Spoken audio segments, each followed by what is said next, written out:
Berikut cerita lengkap tentang Ferdinand Lumban Tobing, disusun berdasarkan fakta sejarah Indonesia. Tahukah kamu kisah Ferdinand Lumban Tobing, pahlawan nasional dari Tapanuli yang menjaga Indonesia di masa paling genting? 1.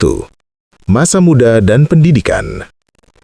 Ferdinand Lumban Tobing lahir pada 19 Februari 1896 di Sibolga, Tapanuli. Ia termasuk generasi awal pribumi yang berhasil mendapatkan pendidikan tinggi di zaman kolonial. Ia menempuh pendidikan dokter di STOVA, Sekolah Kedokteran Bergengsi di Batavia. Di masa inilah nasionalisme tumbuh kuat. Ia melihat langsung ketidakadilan kolonial, diskriminasi pendidikan, dan penderitaan rakyat yang dijajah.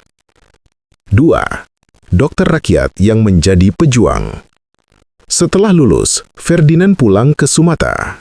Sebagai dokter, ia dikenal rendah hati, dekat dengan rakyat, serta sering mengobati tanpa meminta bayaran. Namun, bagi Ferdinand, pengabdian terbaik bukan hanya lewat pengobatan, tetapi juga perjuangan politik. Ia bergabung dengan organisasi pergerakan lokal dan kemudian menjadi tokoh penting yang menyatukan masyarakat Tapanuli.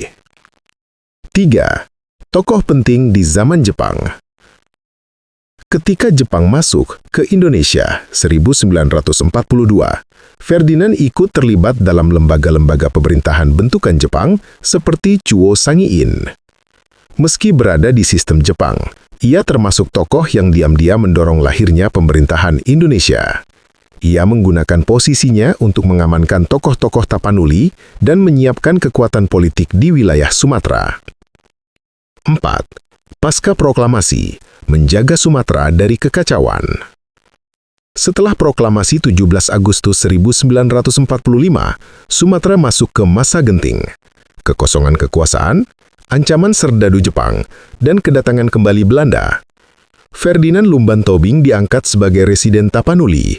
Tugasnya ekstrim, mengambil alih kekuasaan Jepang, mengorganisir pemerintahan republik, menyatukan kelompok-kelompok pemuda, dan menangkal infiltrasi nikah. Di bawah kepemimpinannya, Sumatera Utara menjadi salah satu daerah paling cepat yang berhasil mengibarkan bendera republik secara resmi. 5. Menteri Republik Indonesia. Berkat kecerdasannya, ia kemudian dipanggil ke pusat. Ferdinand Lumban Tobing dipercaya menduduki berbagai jabatan penting, seperti Menteri Penerangan, Menteri Kesehatan, Menteri Sosial. Ia termasuk sedikit tokoh Sumatera yang aktif dalam pemerintahan pusat sejak awal Republik berdiri. 6. Delegasi Indonesia dalam perundingan penting. Di masa mempertahankan kemerdekaan, Ferdinand Lumban Tobing ikut menjadi wakil Indonesia dalam beberapa perundingan dengan Belanda. Ia dikenal tegas, tidak mudah digertak, dan selalu menolak setiap upaya mengembalikan Indonesia pada status jajahan. Sikapnya tegas. Indonesia sudah merdeka, tidak ada jalan kembali. 7. Gubernur Sumatera Utara. Tahun 1948, Ferdinand diangkat sebagai Gubernur Sumatera Utara.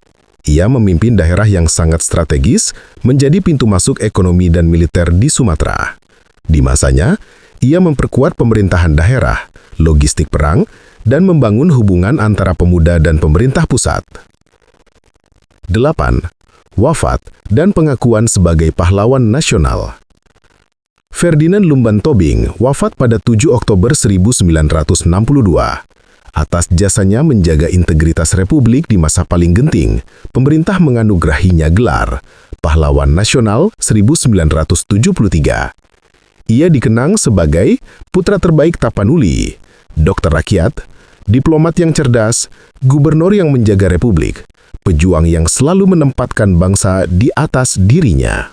Sejarah bukan sekedar cerita masa lalu. Ia adalah cermin yang menunjukkan siapa kita hari ini, dan peringatan tentang kemana kita bisa melangkah.